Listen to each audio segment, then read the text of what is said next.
Good day to everyone. I am so privileged to be a part of this session to speak to such a great organization like EAP.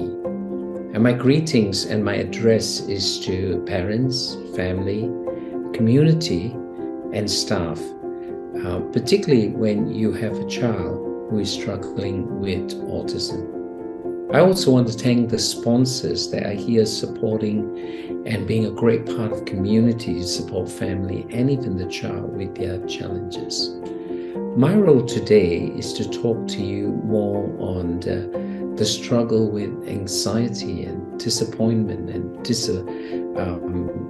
that we create when we hear the news that our child is struggling. Any struggle our children go through affects parents, affects family in a massive way, in a huge way. But not always do we know how to deal with the problem or how to work through the problem. And I hope today in this short presentation, I can be very supportive of families, particularly mums and dads, on how they can work through this. Now, we can always change the way we are feeling. If we're feeling a toxic feeling or negative, we can always change the way by the way we act. But when you are discouraged and when you are disappointed, when fear and anxiety has got a grip of your mind and your heart, you have very little motivation to act or do things that you should do. You have very little motivation. One of the most destructive aspects of discouragement, disappointment, and anxiety is the way it paralyzes our willpower. And in its mildest form, it would be a procrastinating, a delay, or even ignoring some of the work that we should be doing. But more than anything, the deepest struggle is we start to break down in relationships, which is really unfortunate because when a family gets news like this, it is the relationships and the community that is their greatest support to help them through that season. But our default is to shut down. Our default is to close down and lose our greatest support and strength.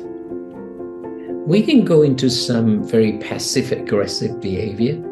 We can find motivation is completely depleted from us. We can reach a place where we're so overwhelmed with the shock and the repeated thought process that we shut down emotionally. And in many ways, we become unproductive, but we also become people who struggle to have meaningful relationship and to receive the emotional support that we so desperately need in times of this. Now, it can get worse. You can feel guilty. You can feel ashamed. You can feel embarrassed, and you don't want to talk about it. You don't want to seek the help of family and friends. All these are quite natural feelings. All these are quite strong feelings that we feel, all right? Which means we cut down on interpersonal relationships and end up not having anyone we can speak to who could bring and give us the emotional support we really need. Now, fear, anxiety, or this great feeling of being so overwhelmed is quite often self-imposed. Yes, I did say self-imposed.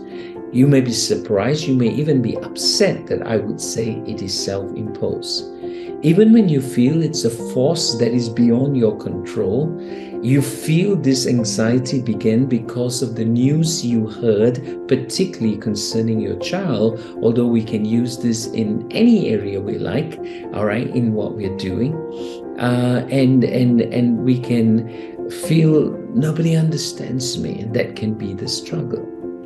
Hey, when dealing with things like anxiety, anger, procrastination, apathy, a sense of being overwhelmed by the shocking information and news, a sense of helplessness, lethargy, discouragement, sometimes even depression, are due to distortion in our thinking. what I want to propose to you is that a lot of the emotional and relational struggle you have is actually connected to the thought process, the cognitive process, the distortions, how news like this and information like this can distort the way we think or the way we see the problem and bring such strong sense of inadequacy and helplessness. This cycle can definitely keep going and getting worse and worse and completely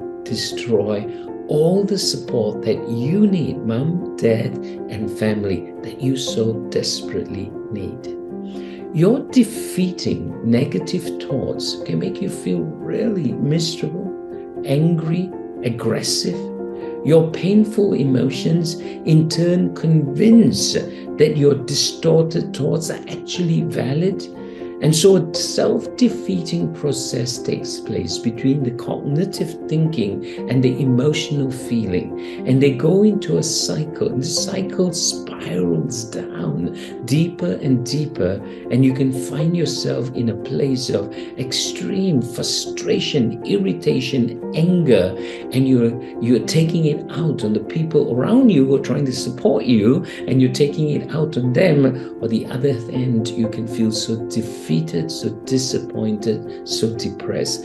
Both do not have to be the place you have to go. We can learn how to handle these self-defeating processes in our life. For a moment, let me talk of self-defeating thoughts, all right? A self-defeating thought is when you think there's no point in doing anything, all right? Or I don't have the energy. I'm not in the mood. I'm going to allow my emotions to control my thinking rather than bring my thinking to bring a control over my emotions. You may think, I'm going to fail. What's the point of trying? I'm going to fail. Things are too difficult. It's not going to be what I wanted or what I dreamed for my family or my children. Or you say, I don't feel like I can do anything about it, helplessness. And so you completely remain in that place where you think nobody understands me, nobody supports me. I don't think there's anybody who can help me out. These are dangerous thoughts that can spiral and bring such powerful self-defeating emotions in your life. Let's talk of self-defeating emotions. Because I'm struggling with emotions where I feel so tired, I feel so a lack of energy and maybe even self-hating, discouraged, guilty, shameful, helpless, worthless, I avoid people. I avoid the search of looking and understanding my situation. I avoid the fact that there may be many hopeful and encouraging possibilities out there to support my child, to support me, to support my marriage, to support us as a family. And I pray and hope that by coming together in such a wonderful day as this, it'd be very, very supportive for you. You see, there's so many people in community, in businesses, in professional help that are ready and willing to support you and your family. But when we get caught up in this self-defeating thoughts and self-defeating actions, we get into this cycle that decreases our production and convinces that we cannot at all. We get paralyzed and cannot in any way break through to these processes. Now, I'm going to tell you a few things on mindsets that are commonly associated with anxiety, stress, anger, or procrastination. All right, here are a few. Number one, hopelessness. You feel so frozen with the shock and the pain of the present moment that you forget entirely on thinking of how do I get support and help. Number two, it can be helplessness. You are convinced that there is no help out there. There's no help or professional help or community help or support for you and your family. Number three, these emotions are so overwhelming. They magnify the problem because the emotions just rises and triggers off. And they seem impossible for you to tackle. You assume that everything you planned in your life has now been destroyed. That is not true. There is so many good things still happening in your life. You can jump to conclusions, all right? And decide nothing can help. There is no help here. Nobody cares. You can jump to conclusions. Your conclusions are nearly always wrong under the pressure of receiving disappointing news. Your conclusions are wrong. Your mind goes into worst case scenario. You can self-label. You can say, it's my fault. I was a poor mother. I am a bad father. What is wrong with me? Always happens to me. You can blame self-labeling or self-blaming. You can use perfectionism. I am going to use my sheer strength, all right? And I'm going to break through this and just make sure everything happens. Sometimes even that doesn't work because it may not help your child or the staff or EAP or the support systems to work with your child. Your determination and perfectionism may not be the best method of looking at it. You may struggle with a fear of failure, going, I failed, I can't do this. And some deep sense of failure may come out of you. Do not let it take over your thoughts or your emotions. You may have a fear of criticism. What will people say? What will families say if they understood and knew what I was going through? And so you try to cover up the information and hide the information because you fear criticism or disapproval from one or two people or from family or community. Or you may be struck with resentment. You're so resentful. Why did this happen to me? It should not have happened to me. And you allow a resentment and a bitterness to grow up in you. Or finally, you may find yourself very low in your tolerance, all right?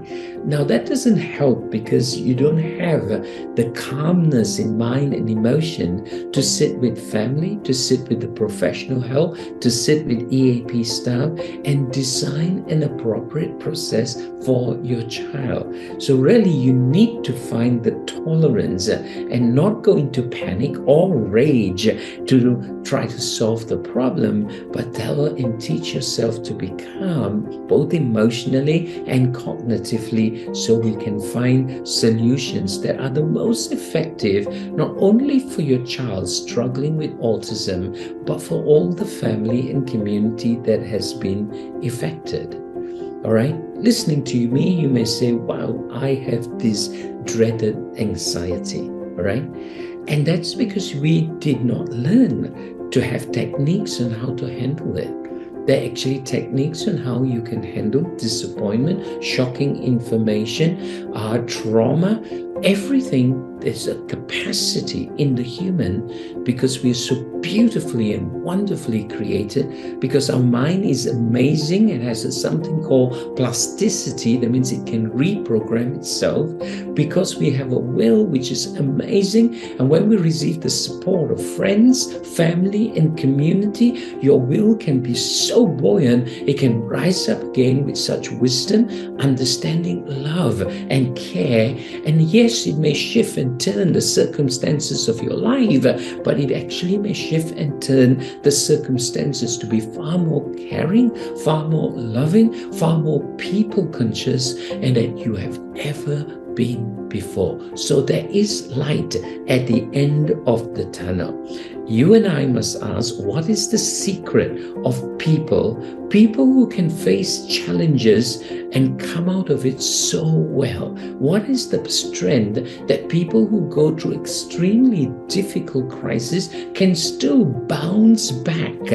How and what do they do? What are the concrete steps that can help me eliminate this distorted mindset or this distorted emotion, anxiety, and fear, and find myself coming to a very, regulated place in my thought life and my emotional life, because that would be the best.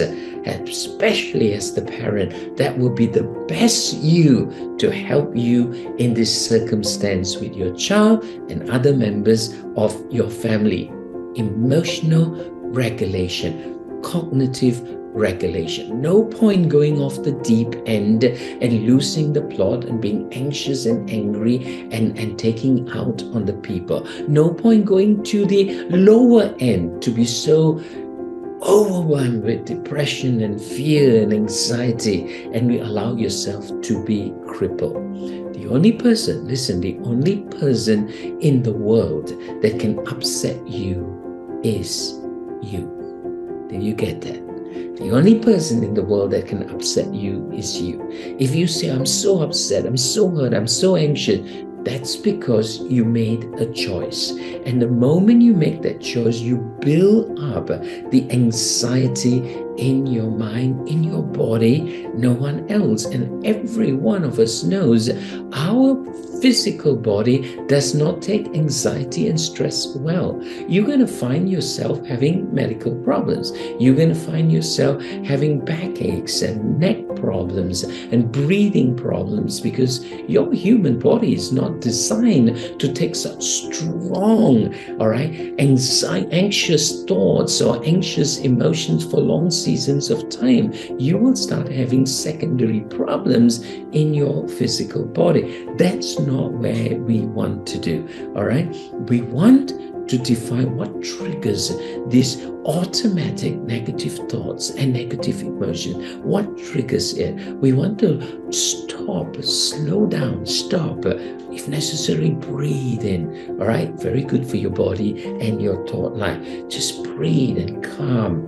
And you want to recognize the thoughts. You want to interpret the thoughts and see if they are true or not true. See, many of these thoughts are distorted and it brings unnecessary amounts of fear. You can overgeneralize a situation and think everything is really bad. No, there's a portion that is not good. I admit that. I agree with you. I am not going to deny the reality that your child is struggling with autism and it is affecting your family. That is true. But there are so many other things that you, mom and dad and family, so many other things given to you that is so beautiful as a family. Your love, your support of each other, your capacity to encourage, speak, build, love each other is going to be a huge part of helping you. You cannot label yourself a failure. You cannot build a problem and magnify it. You cannot try to predict the future because nearly always in fear and anxiety, the predictions are wrong. You cannot disqualify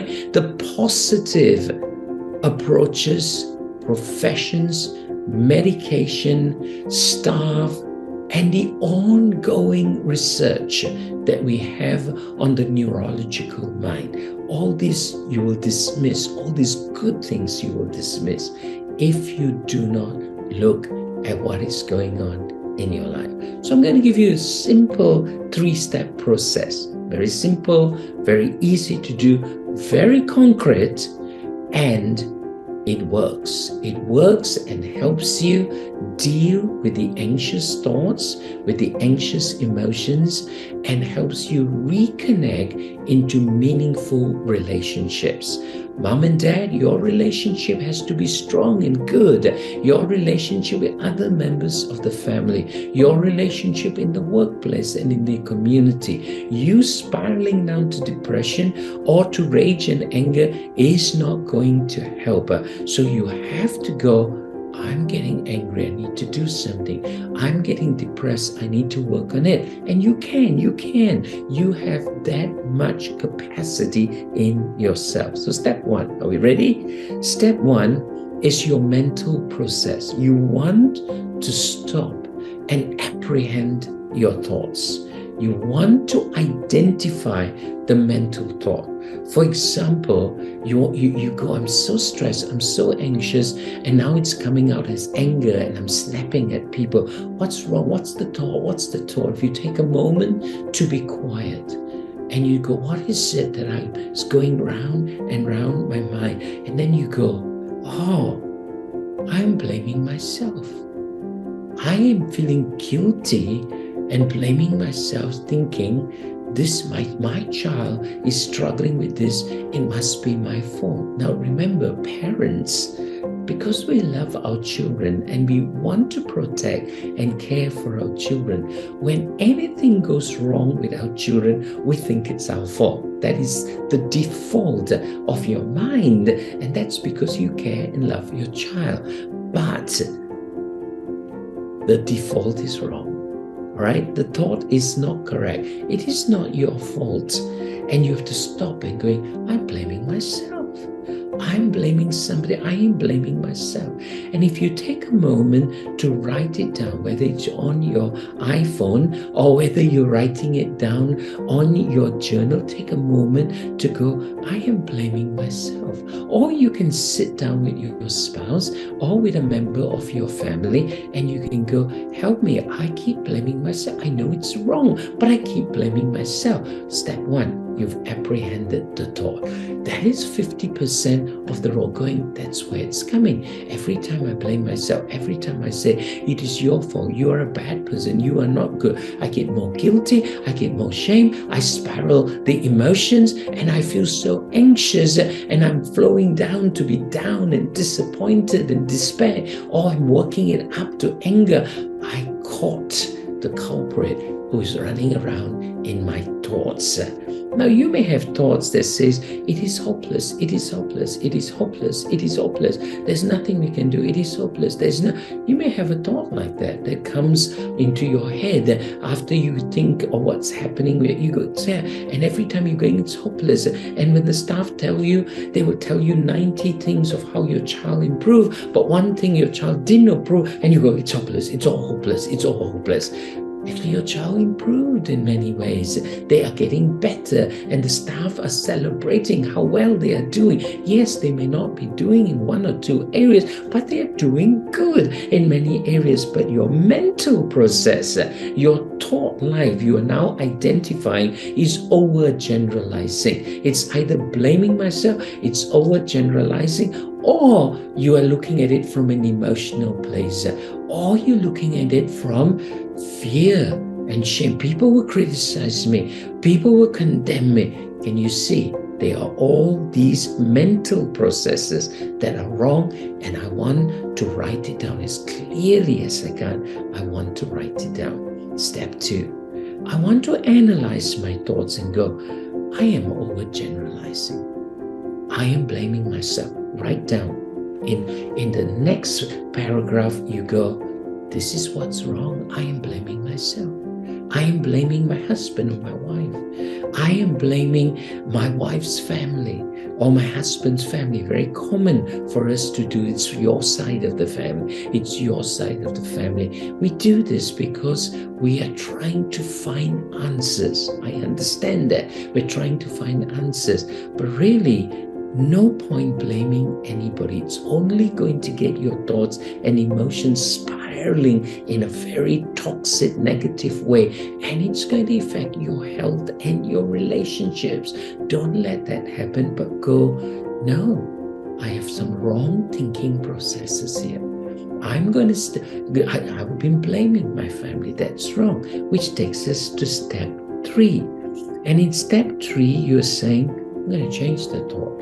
I'm going to have rational thoughts. Let me go through again. Step 1, I am identifying my mental thoughts. Let me repeat that. Step 1, I am identifying my mental thoughts. That messy one that's going round and round. Step 2, I'm analyzing it, going, this is what I'm doing. That's where I'm getting it wrong.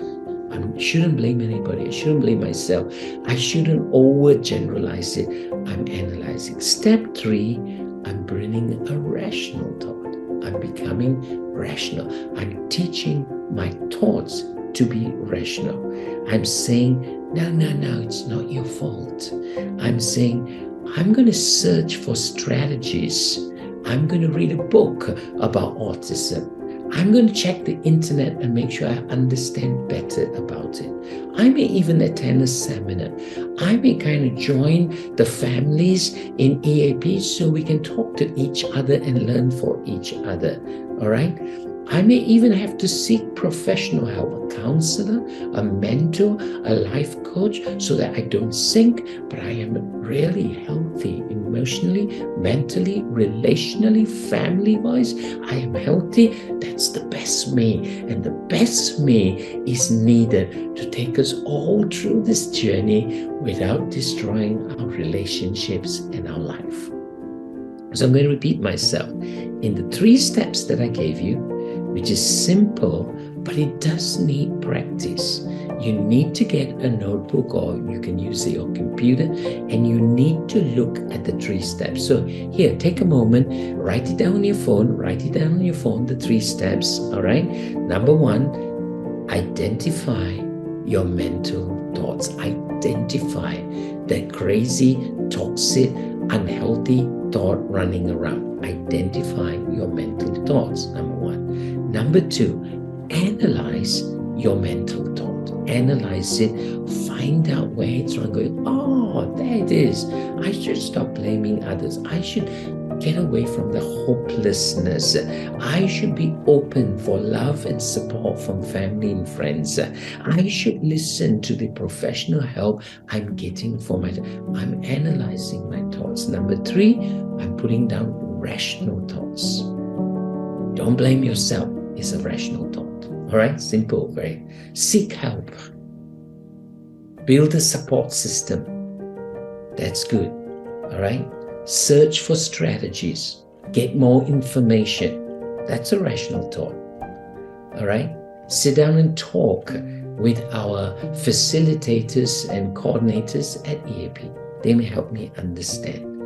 And maybe because emotionally, I as mom or dad, maybe we'll go and see a life coach, or we'll go and seek a counselor, help us to grow through a crisis, a grief, a shocking event. There is so much information now that can help you emotionally. Now, what's going to come out of this, and I'm going to close with this, what's going to come out from this is that as you bring your thoughts into control, as you bring your thoughts, you know what happens?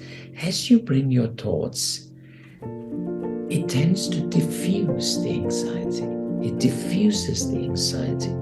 It begins to calm down the anger, the hostility where you are angry with the whole world for this very, very disappointing news goes away.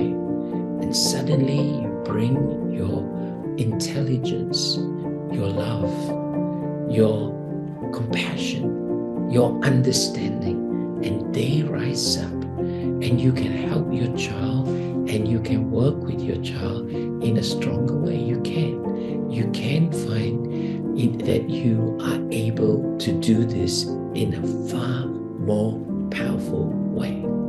So with that, I'm going to close, and I'm going to wish you all a happy World Autism Day. This is the Awareness Month, and to all of you, have a great time. So glad I had this opportunity to speak to you. My love and compliments to all our staff at EAP. You're doing an amazing job, and it's so great to see what all of you are doing. Goodbye.